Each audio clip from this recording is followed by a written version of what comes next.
കാസർഗോഡ് കാഞ്ഞങ്ങാട് ആശുപത്രി ജനറേറ്ററിലെ പുക ശ്വസിച്ച കുട്ടികൾക്ക് ശാരീരിക അസ്വാസ്ഥ്യം. ആരോഗ്യ പ്രശ്നങ്ങളുണ്ടായത് കാഞ്ഞങ്ങാട് ലിറ്റിൽ ഫ്ലവർ സ്കൂളിലെ വിദ്യാർത്ഥികൾക്ക്. 15-ലധികം വിദ്യാർത്ഥികളെ ആശുപത്രിയിൽ പ്രവേശിപ്പിച്ചു. സംഭവത്തിൽ ജില്ലാ കളക്ടർ അന്വേഷണത്തിന് ഉത്തരവിട്ടു.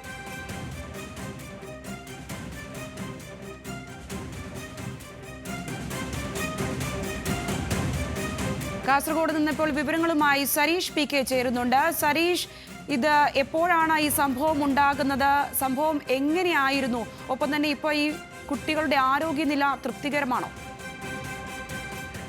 രാവിലെ 11 മണിയോടെയാണ് ഇത്തരത്തിലൊരു സംഭവം ഉണ്ടാവുന്നത്. കാസർഗോഡ് കാഞ്ഞങ്ങാട് അമ്മയും കുഞ്ഞും ആശുപത്രിയിലെ ജനറേറ്റർ അത് സ്റ്റാർട്ടാക്കിയപ്പോൾ രൂക്ഷമായ പുക ഉയർന്നിരുന്നു.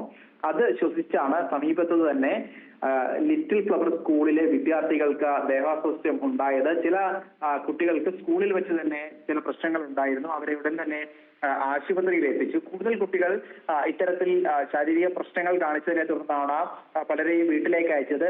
ചില കുട്ടികളാവട്ടെ വീട്ടിലെത്തിയതിനു ശേഷമാണ് ശാരീരിക പ്രശ്നങ്ങൾ രൂക്ഷമായത്.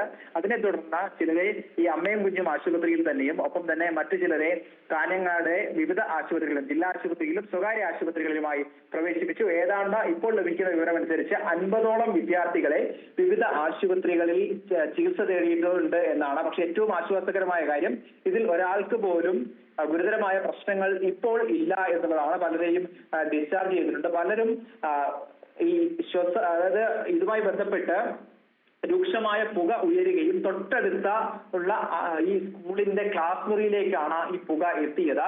എന്താണ് യഥാർത്ഥത്തിൽ ഈ ജനറേറ്ററിൽ നിന്നും ഇത്രത്തോളം രൂക്ഷമായ ഒരു പുക ഉയർന്നത് എന്ന കാര്യത്തിൽ ഇപ്പോഴും വ്യക്തതയില്ല.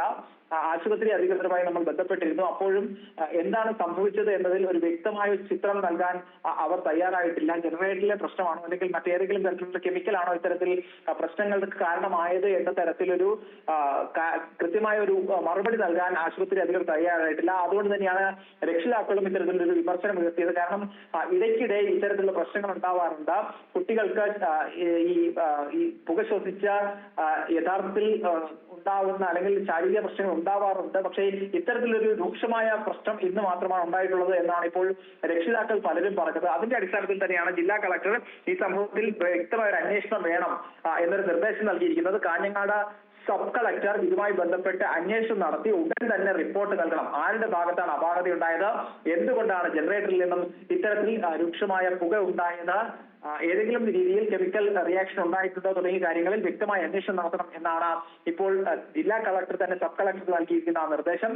അതോടൊപ്പം തന്നെ DMO ഈ സംഭവത്തിൽ അന്വേഷണം പ്രഖ്യാപിച്ചിട്ടുണ്ട്. എന്താണ് യഥാർത്ഥത്തിൽ സംഭവിച്ചത്? കാരണം ആശുപത്രിയിൽ, പ്രത്യേകിച്ച് അമ്മയും കുഞ്ഞും ആശുപത്രിയിൽ, അതായത് നവജാത ശിശുക്കൾ ഉൾപ്പെടെയുള്ള ആശുപത്രിയിൽ പ്രവർത്തിക്കേണ്ടത് കൃത്യമായ രീതിയിലായിരിക്കണം എന്ന മാർഗനിർദ്ദേശമുണ്ട്. അതിന് വിരുദ്ധമായാണ് ഇത്തരത്തിലൊരു ആശുപത്രിയിൽ വലിയ രീതിയിൽ ആരോഗ്യ പ്രശ്നങ്ങൾ ഉണ്ടാക്കാവുന്ന രീതിയിൽ ജനറേറ്ററിൽ നിന്നും പുകയുയർന്നിട്ടുള്ളത്. അതുകൊണ്ട് തന്നെ വകുപ്പ് തലത്തിലുള്ള അന്വേഷണം കൂടി നടക്കുന്നുണ്ട്. എന്തായാലും ആശ്വാസകരമായിട്ടുള്ളത് വിവിധ ആശുപത്രികളിൽ പ്രവേശിപ്പിച്ച കുട്ടികളുടെ ആരോഗ്യനില ഇപ്പോൾ തൃപ്തികരമാണ് എന്നുള്ളതാണ്.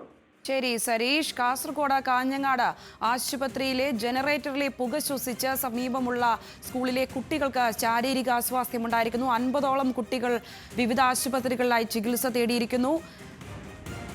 കുട്ടികളുടെ ആരോഗ്യനില തൃപ്തികരം തന്നെയാണ്. കാഞ്ഞങ്ങാട് ലിറ്റിൽ ഫ്ലവർ സ്കൂളിലെ വിദ്യാർത്ഥികൾക്കാണ് ഇത്തരത്തിൽ പുക ശ്വസിച്ചത് വഴി ദേഹാസ്വാസ്ഥ്യം അനുഭവപ്പെട്ടത്.